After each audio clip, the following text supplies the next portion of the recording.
Selamat datang di cerita manga Soseki no Sukuteki to Kekkon shitara mecha amai. Ini menceritakan dua assassin yang saling bermusuhan, tapi sekarang mereka itu menjadi suami istri.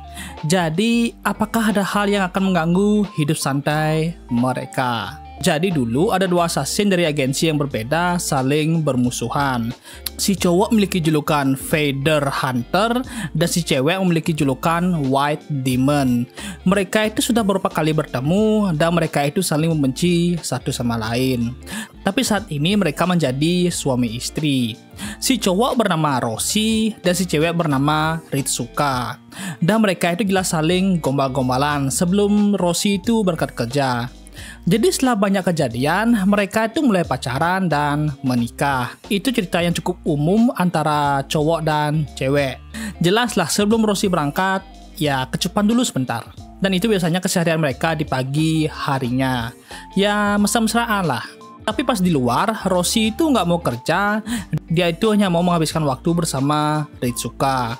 Tapi itu nggak bisa. Lalu ada kejadian dan Roshi tanpa sadar menolong si cewek dengan kekuatan fisiknya. Jelas Roshi itu sadar dan kabur karena mungkin dia itu dipikir aneh. Di tempat kerja, bosnya itu kurang suka dengan proposal yang diberikan sama Roshi dan mereka ini adalah perusahaan mainan. Tapi bosnya bilang apa Feather Hunter perlu bantuan. Roshi jelas kaget dan bilang jangan memanggil dengan nama itu karena dia itu takut ketahuan. Jadi bosnya ini adalah atasannya dulu pas di organisasi dan sekarang dia juga menjadi bos Roshi. Dan cuma sedikit orang yang tahu masa lalunya. Di tempat duduknya, juniornya bernama Ikoma mewujudkan Roshi, tapi Roshi sadar lebih dulu.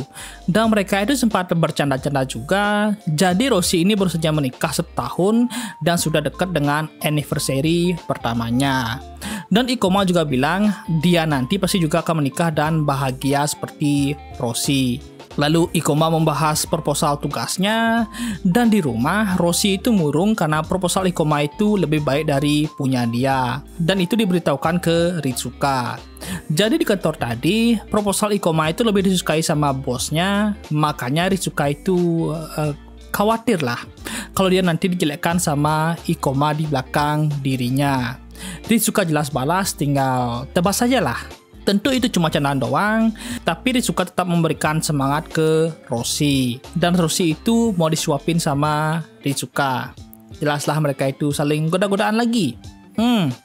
Cemburu. Lalu Ritsuka mengingatkan lagi apa Roshi itu enggak mencolok hari ini. Tentu Roshi bilang enggak, dan itu sudah menjadi rutinitas mereka. Yaitu menjadi orang normal saja, karena mereka itu bukanlah orang biasa. Dan Roshi itu masih nggak percaya bakal begini jadinya. Jadi dulu, Roshi yang masih melakukan misi dengan bosnya, dan dia ini mulai memiliki keraguan dengan kepercayaan dia ke Feather Saint, yang dimana Feather Saint itu layaknya seorang dewa, dan bisa mengabulkan permintaannya Roshi. Dan pas Roshi mengambil bulu itu, ada yang menyerangnya, dan itu adalah Ritsuka yang masih muda. Jelas mereka berdebat dan ternyata Ritsuka ini memiliki kekuatan yang disebut Blessing. Dan ya mereka itu akhirnya bertarung. Pokoknya dulu mereka itu saling bermusuhan lah. Tapi sekarang mereka itu sudah menjadi suami istri. Dan Roshi itu cuma menghabiskan hidupnya dengan Ritsuka sampai akhir. Makanya Roshi bilang kalau dia itu senang bersama Ritsuka. Tapi Ritsuka bilang kalau dia itu mau menonton acara TV. Dan Roshi diminta bersihin kamar mandinya. Jelas Roshi itu nggak bisa nolak lah. Roshi juga merenung karena mereka ini hanyalah pasangan biasa dan mereka itu nggak mau menyebabkan masalah apapun. Dan pas menonton drama, Ritsuka itu sedih. Dan pas Roshi itu mau tenangin Ritsuka itu malah bangun. Dan meskipun mereka itu pasangan yang kelihatan mesra banget, tapi mereka memiliki masalah yang besar banget lah. Kalau Roshi itu masih cherry. Bahkan kamar mereka itu berpisah. Dan hubungan mereka itu sekarang cuma sampai ciuman doang. Dan pas Roshi tanya kenapa, Rizuka itu seperti menghindar. Dan pas suatu hari Roshi itu nekat, dia malah kena pukul. Jelas Roshi itu jadinya ragu dengan dirinya sendiri. Bahkan dulu pas Roshi meminta jawabannya, dia dikasih tatapan yang begitu banget. Tetapi Roshi itu masih sayang sama Rizuka, dan pas anniversary nanti Roshi akan mencoba lebih dekat dengan Rizuka. Lalu besoknya di dapur Roshi mendengar hal yang aneh, dan pas dicek dia melihat Rizuka memotong menggunakan pedang sambil tersenyum. Roshi jelas mengira kalau ini stres atau mungkin ini kesalahannya Roshi. Makanya dia takut kalau Rizuka itu bakal meninggalkannya. Makanya Roshi itu harus melakukan sesuatu. Dan pas masuk dia tanya, Rizuka ini kenapa sih? Dan pas Rizuka sadar kalau Roshi itu dengerin dia dari tadi, dia itu agak kesel. Jadi pas Roshi mencari masalahnya, Roshi melihat pisau dapurnya rusak. Makanya Rizuka tadi menggunakan pedangnya. Rizuka jelas senang kalau Roshi itu sadar. Roshi masih heran kenapa malah pakai pedang. Rizuka membuat alasan, dan Rizuka itu malah melempar ciuman udara ke Roshi. Dan mereka juga membahas soal pedang ini yang katanya kalau pedang ini memang dibuat untuk mengalahkan Roshi dulu. Jadi 10 tahun yang lalu, Yoshino memberikan pedang khusus buat Rizuka. Rizuka masih nggak mau karena dia itu punya blessing, tapi tetap dipaksa sama Yoshino. Apalagi ini pedang cuma buat Rizuka. Dan nama pedangnya adalah Hibari. Dan pas Rizuka mengangkatnya, itu ringan banget. Tapi sebenarnya itu berat banget. Dan itu adalah pedang terakhir yang dibuatkan sama kakeknya Yoshino. Dan itu dibuatkan dengan sangat khusus. Setelahnya mereka sempat ngobrol santai saja, dan kakeknya Yoshino bilang kalau pedang Hibari ini dibuat untuk membunuh Sein. Lalu Roshi memperingatkan kalau jangan ada pedang di dapur. Dan ya masih aja adegan mereka yang mesra-mesraan, dan pas Roshi disuruh balikin pedangnya, itu menjadi berat banget. Dan Roshi mengejar Rizuka besok pergi sambil membeli pisau baru.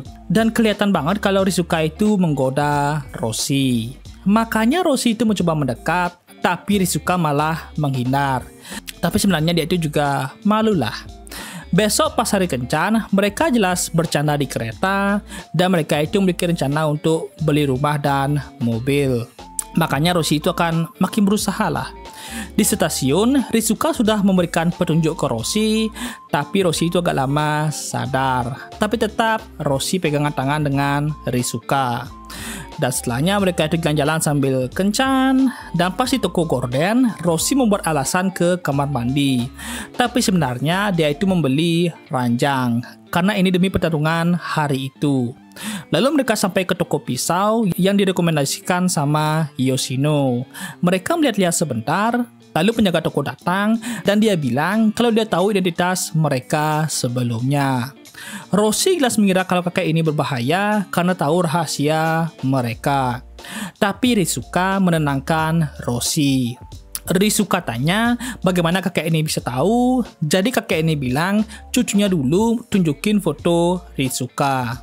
Dan Rizuka sadar kalau Yoshino adalah cucunya kakek ini dan orang yang menempa Hibari.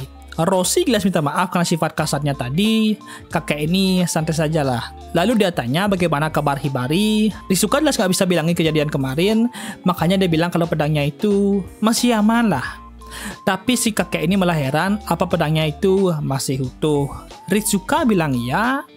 Jadi si kakek bilang kalau Hibari itu masih utuh artinya tugasnya itu belum selesai. Padahal dia menganggap kalau Hibari itu pasti sudah hancur. Jadi Rizuka mengira kalau Hibari dibalikin saja, tapi si kakek menyuruh menjaga pedang itu baik-baik saja. Tapi balik ke topik utama, jadi mereka berdua itu kesini mencari pisau. Apalagi Rizuka itu pilih-pilih soal pisau. Dan akhirnya mereka itu mendapatkan pisau yang mereka cari. Dan pas mereka mau bayar, ada Yakuza yang datang dan marah-marah meminta pedang.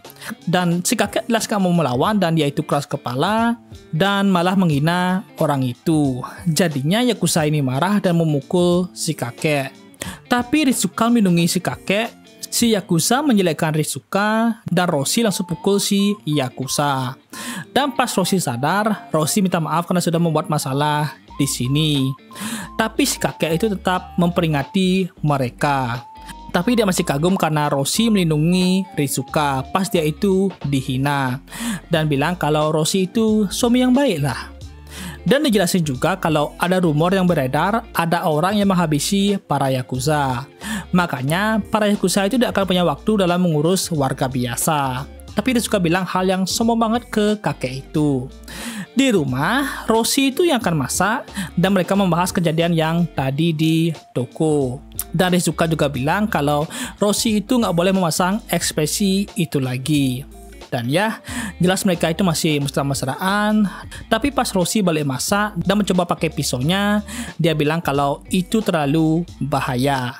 Karena itu tajam banget lah. Lalu di kantor, Roshi itu kelihatan seneng banget lah. Dan Ikoma juga sadar dan tanya, apa ada hal yang bagus?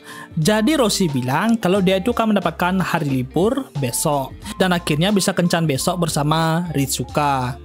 Ikoma itu jelas merasa kesel lah mendengar itu. Tapi besoknya, Yoshino juga ikut dalam kencan mereka. Yoshino jelas minta maaf kalau dia itu mengganggu waktu mereka berdua. Lalu mereka itu jalan-jalan bersama. Dan pas mereka makan krepes, Yoshino tanya soal kakek dia. Dan Ritsuka sama Roshio itu bilang kalau dia itu orangnya baik banget. Dan ada sedikit masalah juga sih hari itu. Dan setelah selesai makan siang bersama, Ritsuka sama Roshi itu jelas mesra-mesraan lah. Dan Yoshino kesel melihat mereka. Jadi Yoshino tanya bagaimana hubungan pernikahan mereka. Ritsuka bilang lancar banget, tapi Yoshino sadar dengan Roshi yang agak ragu. Tapi Ritsuka bilang kalau mereka itu bahkan gak tidur di kamar yang sama. Yoshino jelas kaget lah dan heran dengan Ritsuka. Dan Yoshino cuma bisa kasihan sama Roshi. Setelahnya mereka akan shopping lagi dan Roshi akan menjadi kurirnya. Tapi Ritsuka bilang kalau mereka akan membeli pakaian dalam. Makanya Roshi itu nggak boleh ikut. Roshi jelas mau ikut tapi nggak bisa. Makanya Roshi jalan-jalan sebentar dan dia melihat murid yang bersahabat. Dan Roshi penasaran dengan orang itu di mana. Jadi dulu, pas Roshi dan Ritsuka itu bertarung, teman dia bernama Kengo menyelamatkan Roshi. Dan pas Kengo melawan Ritsuka, dia itu sudah kabur duluan, dan Kengo ini dekat banget dengan Roshi. Tapi Roshi itu seperti nggak terbiasa sama Kengo, yang spontan banget orangnya. Jadi setelah perebutan bulu sudah meredup, kabar Kengo itu juga hilang, bahkan Roshi juga tidak bisa menemukan Kengo di mana. Makanya Roshi itu cuma bisa berharap dengan keselamatannya Kengo.